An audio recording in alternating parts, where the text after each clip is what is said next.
दोस्तों, ये हिंदू औरत मुसलमानों के साथ क्या करती है, ये आज की इस वीडियो में हम आपको दिखाने और बताने वाले हैं।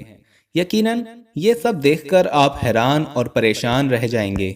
लेकिन दोस्तों, वीडियो शुरू करने से पहले हम आपको ये भी बताना चाहते हैं कि हमारे पास बहुत सारे ईमेल्स और मैसेज आ रहे थे कि हमें शुगर की दवाई बताइए। तो अगर आपको शुगर की बीमारी है या धात की बीमारी है या मर्दाना ताकत से रिलेटेड कोई भी बीमारी है, तो हमारे पास इन सब बीमारियों की दवाई मौजूद है, जिससे आपकी बीमारी गारंटी से जड़ से खत्म हो जाएगी। आपको सिर्फ ये दवाई एक बार ही मंगानी होगी। एक बार से ही आपकी दवाई से आपकी जो बीमारी है वो जड़ से खत्म हो जाएगी इंशाल्लाह।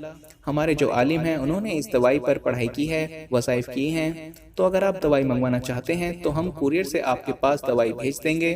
दवाई के प्राइस भी ज़्यादा हाई नहीं है। दवाई मंगवाने के लिए आप स्क्रीन पर दिए गए नंबर पर व्हाट्सएप करके दवाई ऑर्डर कर सकते हैं, और ज़्यादा जानकारी के लिए आप व्हाट्सएप पर मैसेज करें। दोस्तों, हिंदुस्तान में बिहार के एक गांव में ये वो औरत है जो बचपन से ही अजीब थी। माँ बाप को इसकी अजीब हरकत इसके पैदा होते ही देखने को मिली। ये बच्ची उनके बाल पकड़ लेती थी और तब तक नहीं छोड़ती थी जब तक बालों का गुच्छा हाथ में ना आ जाता, या फिर दांत गाड़ देती थी और लहूलुहान कर देती थी, या उनको मारने लगती थी। पहले तो माँ बाप ने बचपन की शरारत समझकर नजरअंदाज किया कि बच्ची है और लाड प्यार ने बिगाड़ दिया है। मगर जैसे जैसे वो बड़ी होती गई, बात समझ से बाहर होती गई कि आखिर मामला क्या है, ये ऐसा क्यों करती है। हत्ता की गली में भी किसी को भी पकड़कर मारती या बाल नोच लेती या उसके कहीं भी दांत गाड़ देती। अगर घरवाले पकड़ते तो वो भी इसी आताब का शिकार हो जाते। उन्हें भी ये मारने घसीटने लगती। फिर उनको लगने लगा कि इसके अंदर कोई जिन्नात का मामला है, इसके अंदर किसी बुरी आत्मा का साया है जिसका असर इसमें बचपन से ही है। फिर सबसे पूछने के बाद किसी ने उनको मशवरा दिया कि इसका रूहानी इलाज करवाया जाए। फिर उन्होंने पंडितों से मशवरा किया। साधु पंडित जब इस लड़की के पास आते तो इसकी हालत बिगड़ जाती और ये उनको भी नुकसान पहुंचाती। उनके जितने भी मंत्र वगैरह होते वो सब इसके आगे बेअसर होते, और कुछ पंडितों और साधुओं को तो लहूलुहान भागना पड़ा, क्योंकि इसने उनका सर फाड़ दिया था। अजीब ताकत आ जाती थी इसमें। वक्त गुजरता गया और ये बड़ी होती गई और कोई मुस्तकिल इलाज ना हो पाया। माँ बाप इसी तरह मुश्किल से इसको संभालते रहे, लेकिन वो बेहद परेशान थे क्योंकि किसी तरह से कोई हल नहीं निकल पाया था। फिर एक रात ये हुआ कि उस लड़की के कमरे से माँ बाप को अजीब किस्म की आवाजें सुनाई दी। माँ उठकर कमरे की तरफ गई तो कमरा बंद था। दरवाजा खटखटाया पर उसने दरवाजा नहीं खोला।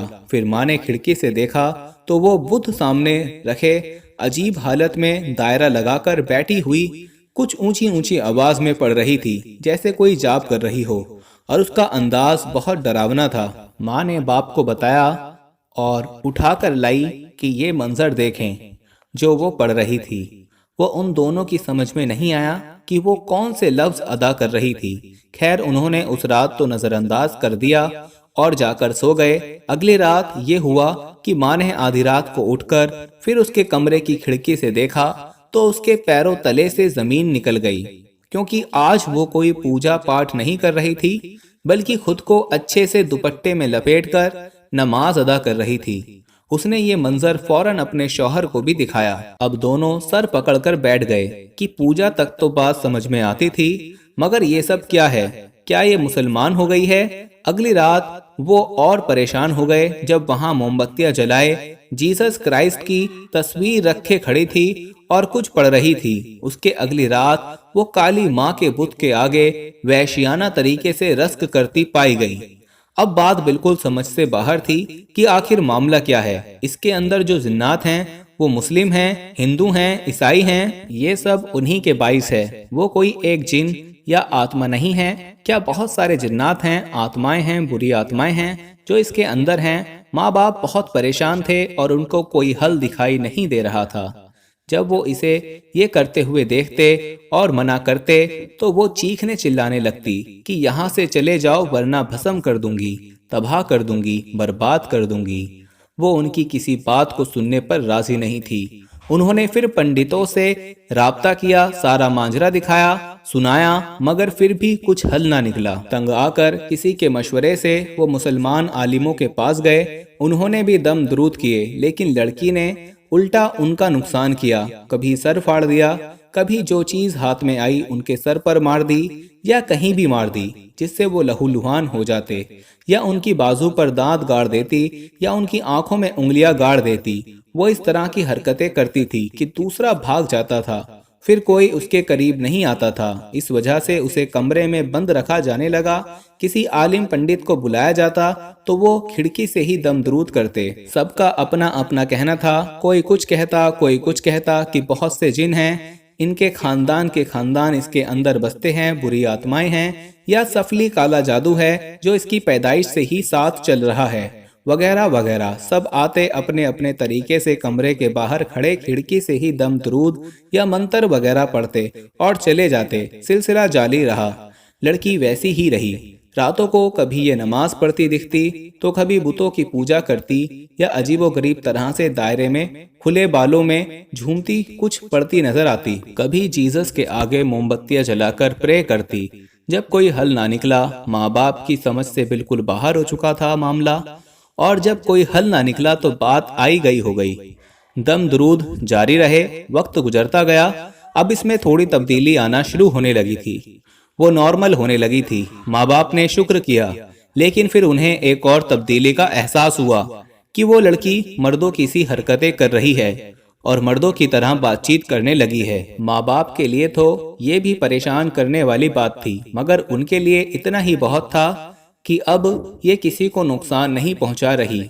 मर्दों की तरह ही सही, नॉर्मल बिहेव तो कर रही है। किसी हद तक वो बेहतर हुई। फिर एक दिन ये हुआ साथियों कि इनके घर मोहल्ले से एक औरत मिलने आई। उसके साथ उसकी 4 साल की बेटी थी। वो तो वैसे ही मिलने आई थी कि अचानक उस बच्ची की हालत बिगड़ गई और उसने चीखें मारना शुरू कर दी, झूमने लगी, हाथ पांव मुड़ गए। ये लड़की वहीं से सब देख रही थी। अचानक उठी और उस बच्ची के बाल झंझोड़कर उससे बात करने लगी, और बच्ची के अंदर जैसे कोई और शख्स बोल उठा, शायद कोई जिन था। वो बाकायदा जिन उससे बात करने लगा और उसने उस जिन को भगा दिया। वो बच्ची नॉर्मल हो गई। ये सब देखकर बच्ची की माँ तो जैसे उसके पैरों में गिर गई कि उसकी बच्ची को कुछ दिनों से ये दौरे पड़ रहे थे और हमने किसी को अभी तक नहीं बताया था। बहुत परेशान थे, मगर तुमने तो कुछ लम्हों में ये सब ठीक कर दिया। दोस्तों, इस वाक्य के बाद उस औरत का चर्चा होने लगा कि ये कोई पहुंची हुई हस्ती है। लोग अपने अपने मसाइल लेकर आने लगे। जिस भी मर्द औरतों में जिन या आत्मा प्रेत होते, ये उनका फौरन इलाज करने लगी, और यूं दूर दूर से लोग इसके पास आकर मुस्तफीद होने लगे। हर मजहब के लोग आते, हिंदू, मुस्लिम, सिख, ईसाई, सब इसके पास आने लगे। मगर मजे की बात यह है दोस्तों कि ये औरत बिना किसी पैसे के काम करती है, मगर आज भी ये मर्दों की तरह बात करती है, और लोगों को आज तक नहीं मालूम हुआ कि हम इसको औरत कहें या मर्द, क्योंकि हुलिया औरतों सा है और बातचीत मर्दों जैसी। आज भी ये औरत लोगों के जिन भूत निकालने में दूर दूर तक मशहूर है। दूर दराज से लोग इसको ढूंढते हुए यहाँ पर आते हैं और अपनी कामनाओं को हासिल करते हैं और ठीक होकर वापस जाते हैं। इसका धर्म, इसका मजहब, इसका जेंडर कोई नहीं जानता। लेकिन आप क्या जानते हैं? आप क्या कहते हैं? आप इस पर क्या कहेंगे?